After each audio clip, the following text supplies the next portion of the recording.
قدیم زمانے کی بات ہے، ایک ایسی سلطنت تھی جہاں انصاف کی بالادستی تھی اور جہاں کا قانون بلا تفریق نافذ ہوتا تھا۔ اس مملکت کے ایک شہر میں امیر نامی ایک نیک خصلت اور خوش مزاج نوجوان رہتا تھا۔ امیر اگرچہ مالدار نہیں تھا مگر اس کے دل سونے کا تھا۔ وہ ہمیشہ ضرورت مندوں کی مدد کے لیے تیار رہتا۔ ایک سرد شام امیر اپنے گھر لوٹ رہا تھا کہ راستے میں اس نے ایک بے آسرا نزار اور لرزتے ہوئے بوڑھے کو دیکھا جس کا نام حکیم تھا۔ حکیم کے پاس نہ رہنے کو جگہ تھی نہ کھانے کو کوئی شے، اور سردی نے اسے بے حال کر رکھا تھا۔ زیادہ تر لوگ اس بوڑھے سے نظریں چرا کر گزرتے تھے مگر امیر کا دل بھر آیا۔ امیر نے فوراً بوڑھے کو سہارا دیا، اپنے گھر لے گیا، اسے گرم کھانا کھلایا اور رات گزارنے کے لیے اپنے بستر پر لٹایا۔ کئی دنوں تک امیر نے حکیم کے دل و جان سے خدمت کی، اور جب وہ صحت یاب ہوئے تو امیر نے انہیں زاد راہ دے کر رخصت کیا، بغیر کسی تعریف یا شکریہ کی توقع کے۔ حکیم جاتے ہوئے صرف اتنا کہہ سکے، بیٹا خدا تمہارے عمل کو یاد رکھے گا اور اس کا اجر تمہیں ضرور ملے گا، مگر وقت کا پیا بہت ظالم ہوتا ہے۔ کچھ عرصہ بعد قسمت نے امیر پر اپنا بدترین وار کیا۔ ایک جذباتی لمحے میں یا کسی بڑی غلط فہمی کے بنا پر امیر سے ایک ایسا سنگین جرم سرزد ہو گیا جس کی سزا اس کے ملک کے قانون کے مطابق موت تھی۔ ہو سکتا ہے کہ وہ جرم دفاع میں کیا گیا ہو یا کسی سازش کا نتیجہ ہو، مگر جرم بہرحال ثابت ہو چکا تھا۔ شاہی فیادوں نے امیر کو آہنی شکنجوں میں جکڑ کر بادشاہ کی کچہری میں پیش کر دیا۔ مقدمہ پورے انصاف اور ضابطے کے تحت چلا۔ بادشاہ پیروز، جو اپنے سخت مگر منصفانہ فیصلوں کے لیے مشہور تھے، گواہوں کے بیانات سنے، ثبوتوں کا جائزہ لیا اور بالآخر ملک کے اٹل قانون کے مطابق سر قلم کرنے کا حکم جاری کر دیا۔ مقدمے کا فیصلہ سن کر امیر کا رنگ فق ہو گیا۔ وہ جانتا تھا کہ بادشاہ کے دربار میں رحم کی گنجائش نہیں ہوتی، صرف قانون بولتا ہے۔ موت کا حکم سنتے ہی دربار پر سناٹا چھا گیا اور ہر طرف غم و مایوسی کی فضا چھا گئی۔ شاہی جلاد، جو اپنے خوفناک تلوار چلانے کے ہنر کے لیے بدنام تھا، امیر کو لے کر مقتل کی طرف بڑھا۔ مقتل شہر کے ایک بڑے میدان میں تھا جہاں یہ منظر دیکھنے کے لیے اس زمانے کے دستور کے مطابق ہزاروں آدمی جمع ہو گئے تھے۔ ہر کوئی دم سادے خوف اور تجسس کے ملے جلے جذبات سے اس سزا کی آخری لمحے کا انتظار کر رہا تھا۔ بھیڑ میں دھکا کھاتے ہوئے ایک کونے میں وہی بوڑھا حکیم بھی کھڑا تھا جسے برسوں پہلے امیر نے پناہ دی تھی۔ بوڑھے کے آنکھوں میں ابھی تک اس نوجوان کے چہرے اور اس کی نیکی کی تصویر تازہ تھی۔ حکیم نے جب اپنے محسن کو زنجیروں میں جکڑے موت کے منہ کی طرف جاتے ہوئے دیکھا تو اسے اتنا شدید افسوس ہوا کہ اس کا دل پھٹنے لگا۔ بوڑھا اپنے دل میں سوچنے لگا، یا خدا، یہ وہی فرشتہ صفت انسان ہے جس نے مجھے سردی اور بھوک سے بچایا تھا۔ کیا میں یوں ہی کھڑا ہو کر اسے مرتے دیکھتا رہوں؟ اس کی زندگی تو میری دی ہوئی نہیں، مگر اگر میرا ذرہ برابر بھی اثر ہو سکے تو میں اپنی جان کی بازی لگا دوں گا۔ حکیم کے ذہن میں بجلی کی طرح ایک غیر معمولی اور خطرناک ترکیب آئی۔ وہ جانتا تھا کہ یہ جھوٹ بہت بڑا اور غضبناک ہوگا، مگر اس نے اپنے محسن کی جان بچانے کا پختہ ارادہ کر لیا۔ بوڑھا حکیم اچانک بھیڑ میں آگے بڑھا۔ اس نے اپنا سر آسمان کی طرف اٹھایا اور ایک ایسے زوردار دل دہلانے والی دھائی مچائی کہ مقتل کا شور بھی اس کے آگے ماند پڑ گیا۔ لوگوں، غضب ہو گیا، قیامت آ گئی، ہمارے بادشاہ سلامت پیروز انتقال کر گئے، ملک یتیم ہو گیا، پوری طور پر شاہی تخت خالی ہو گیا ہے، بادشاہ کا انتقال ہو گیا۔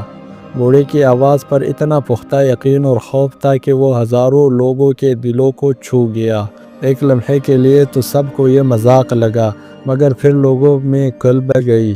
کسی بھی بادشاہ کی موت ریاست میں افراتفری، تخت کے جھگڑے اور امن و امان کی صورتحال کو بگاڑ سکتی ہے۔ جلاد، شاہی پیادے اور یہاں تک کہ حفاظتی دستے بھی سب فوراً یہ سن کر ڈر گئے کہ تخت خالی ہو چکا ہے۔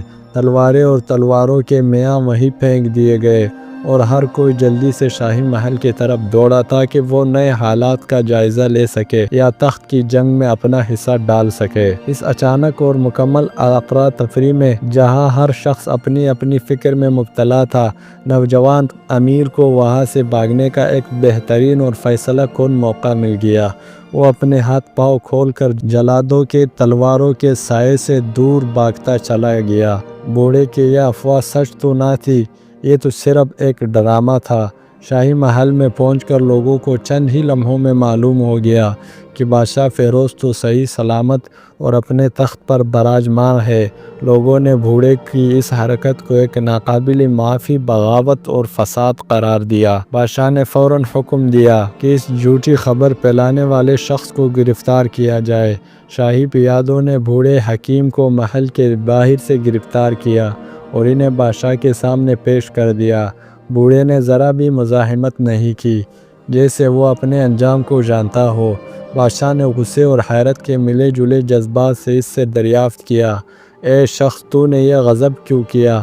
کیا تم نہیں جانتے کہ اس جھوٹ کی سزا کیا ہے؟ ساری رعایا کو معلوم ہے کہ ہم کوئی کام انصاف کے خلاف نہیں کرتے، پھر تو نے ہماری موت کی تمنا کیوں کی اور جھوٹی خبر کیوں پھیلائی؟ بوڑھا حکیم ادب سے سر جھکائے کھڑا رہا۔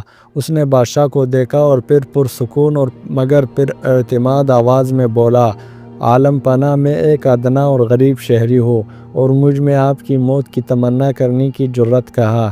میں نے یہ حرکت صرف ایک وجہ سے کی اور وہ وجہ اس تخت سے بھی زیادہ وزنی ہے۔ اس کے بعد بوڑھے آدمی نے بغیر کسی مبالغے کے نوجوان امیر کی نیکی کا سارا حال بیان کیا کہ کس طرح اس نیک خصلت نوجوان نے بے لوث ہو کر اس کی مصیبت کے وقت مدد کی تھی۔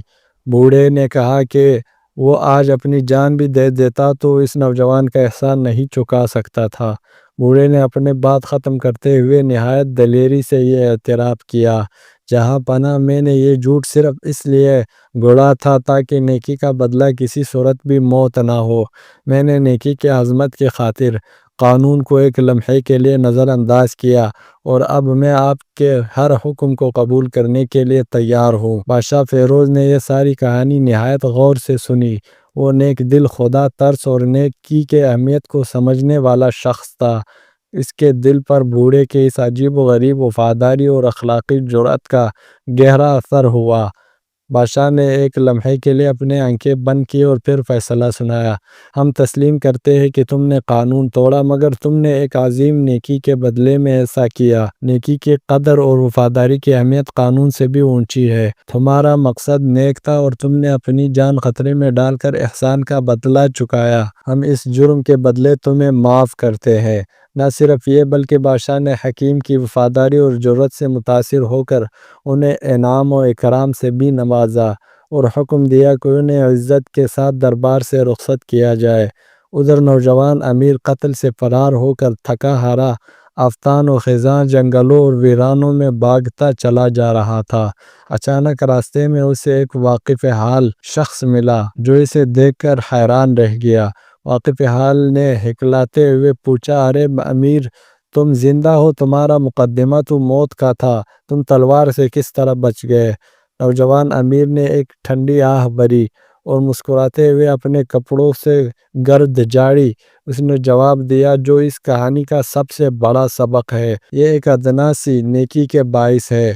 ایک ایسی نیکی جو شاید دنیا کی نظر میں بہت معمولی تھی، مگر دیکھو، نیکی معمولی سے معمولی بھی ہو، مصیبت کے وقت ایک عظیم فائدہ پہنچاتی ہے۔ دوستو، یہ کہانی کیسی لگی؟ کمنٹس میں اپنے رائے کا اظہار ضرور کیجیے گا۔ ہمارے چینل کو سبسکرائب کر دیجیے گا۔ ویڈیو دیکھنے کا بہت بہت شکریہ۔